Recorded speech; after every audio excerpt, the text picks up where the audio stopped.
Welcome back. Well, just keep an eye out on a couple of stocks. GMDC, the stock is down sharply actually, and the numbers are looking quite weak. If you look at it even on a sequential basis or on a year-on-year basis, these numbers are looking weak. So on a sequential basis, you have the revenues that are down by close to 20%. On a year-on-year basis, it's down by close to 35%. So they don't have operating leverage that will play out.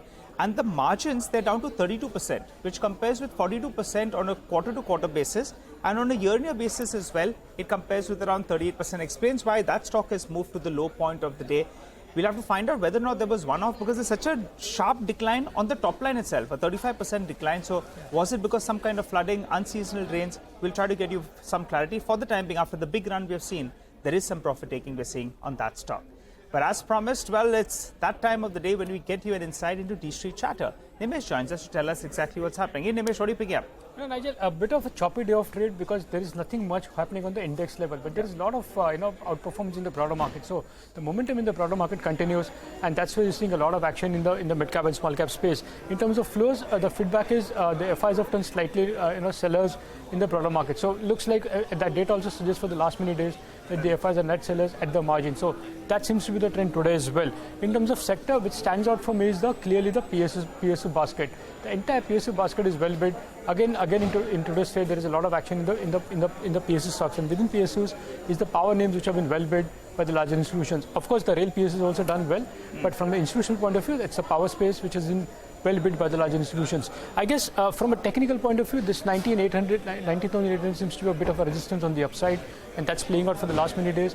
But as I said, a bit of choppy from an index point of view, but there is a lot of action in the broader market. Let's get straight to that then. Individual stocks, what are you picking up, Nimesh? So as I said, there is a lot of action in the broader markets. A lot of the stocks in today's chatter are part of the mid cap and small cap. The first stock on my list today is DilipBuildcon. Just look at the chart of that stock, locked at 20% upper circuit on huge volumes as well. I believe some HN actors have turned active buyers in that particular stock.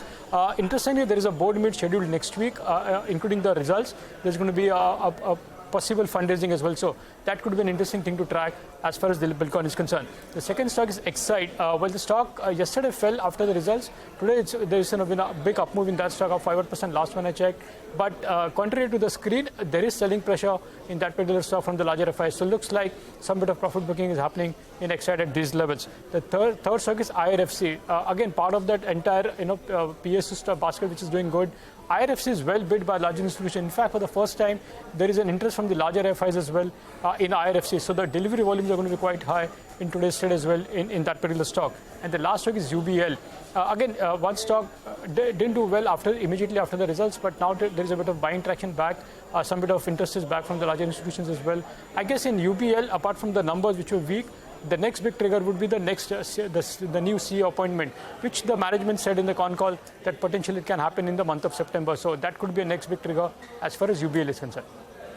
Nimesh, we've discussed DilipBuildcon. I think the last time we discussed this was a few years ago, maybe on a regular basis.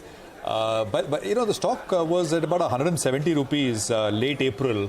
And before today, I mean, it was at about 270 odd levels. Today, of course, 320. What you're picking up the some HNIs, etc. buying, have they been buying for the last couple of months, or this is the first that they've actually entered the stock? And any color, yeah. Prashant, so in terms of feedback, the feedback is that maybe it's not like they've been buying for a very long time now. It looks like it's a fresh buying for the last couple of days. And I guess, as you rightly pointed out, the stock had hit a low of 157. Today, I think, 290 was the 52-week high on the stock. And once that was taken out, you've seen a sharp up move in the last 2 hours of trade. So it's an HNI buying, plus the fact that there is a bit of technical breakout as well, which has led to a big surge in that stock, at least in the second half of today's trading. Phenomenal move there. Thank you very much, Nimesh, for joining.